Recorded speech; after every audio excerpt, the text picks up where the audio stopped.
Listen closely. There's a cancer eating away at your business right now, and you might not even see it. It's the difference between growing in a meaningful way, scaling, and just swelling. Swelling looks like growth on the surface. Numbers go up, staff multiply, revenue climbs, but deep down, something's wrong. The system feels clogged. Energy drains. You're exhausted, like running uphill with a backpack full of bricks. The company feels bigger, but not better. Profit doesn't follow the growth. The work multiplies, but your joy vanishes. This swelling is the silent enemy because it fools you. It seduces you with the illusion of success while draining your soul and your bank account at the same time. You think you're succeeding because the metrics say so. Yet everything inside screams a warning. This isn't sustainable. This isn't progress. Can you feel it? That creeping dread of being trapped, of working harder and harder, jumping through endless hoops, and still never reaching what you imagine success to be? It's like you're on a treadmill set to max speed. No matter how fast you run, you never get anywhere new. You're just swelling, a bloated version of what you set out to create. Why does this happen? Because scaling isn't about doing more. It isn't about piling on heads, projects, clients. It's not about superficial numbers. Scaling means fundamentally changing the system of your business so it produces better results with fewer wasted resources. Real scaling means stretching the effectiveness and impact of your work, not just the volume. Swelling, on the other hand, is a company stretching without strength, like a balloon that's blown up but missing the right structure inside. The seams are under pressure. The moment they burst is the moment you either lose everything or are forced into chaos repair.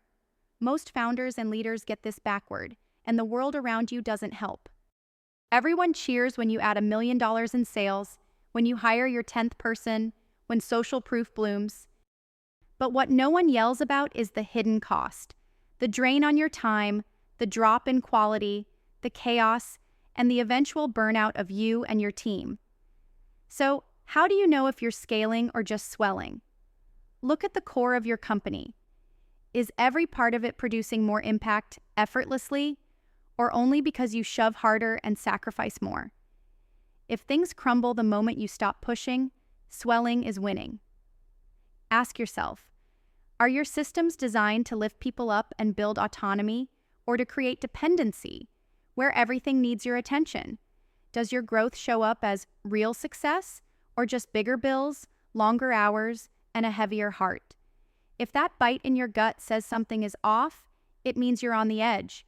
You can either keep chasing swelling, or you can learn to scale right. Here's the brutal truth nobody can sugarcoat. Scaling is hard. Not because it means working more hours or snapping your fingers. It's hard because it demands you kill part of your business that no longer serves growth. It demands ruthless focus, deliberate cuts, saying no to good things to say yes to the best. It means aligning your entire organization so parts support each other like a living, breathing organism, not a collection of noisy machines. Most people explode one of two ways. They either push past sanity, drowning in complexity, or they slow down to survival, letting the giant inertia of swelling crush their vision. Neither is scaling. Both are swelling wearing different masks. The rare few who escape swelling do one thing differently. They build from the edge, not the center. They don't pour resources blindly into every fire or every shiny opportunity. Instead, they understand the power of precision, the humble act of choosing what not to build. Because the real fuel for scaling is subtraction, not addition. Think about that. Cutting down your own efforts, trimming the fat, focusing like a laser beam. That's the well-kept secret of founders who scale sustainably. They don't need armies. They need aligned teams whose outputs multiply without extra input. And here's something even more powerful. Scaling is about freeing your people, not just your numbers. If your team depends on your every decision, or if they just spin in place waiting for instructions, swelling is disguised perfectly as growth. Real scaling builds autonomy, where individuals and small units become engines of progress on their own. That creates chains of compounding effect, stretching far beyond one person's daily grind.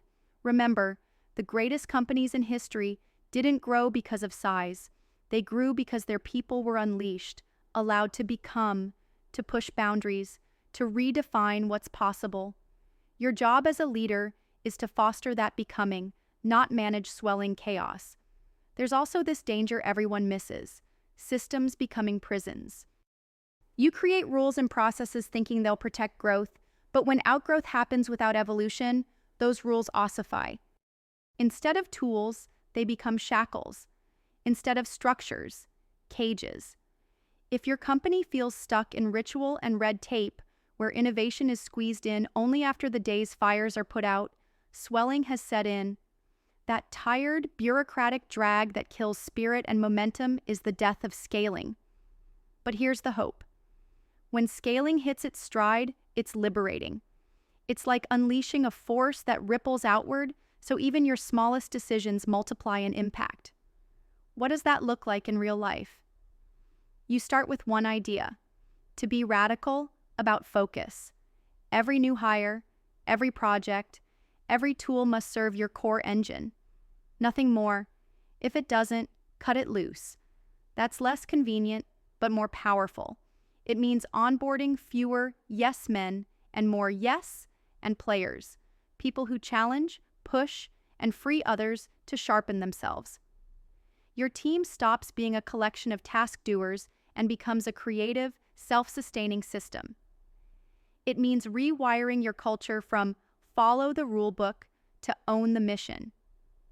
If your people don't feel sovereign over their roles, if they feel boxed in by manuals and committees, swelling wins. The mission dies slowly in the back pocket of everyone afraid to break the mold. The only way forward: insist on sovereignty.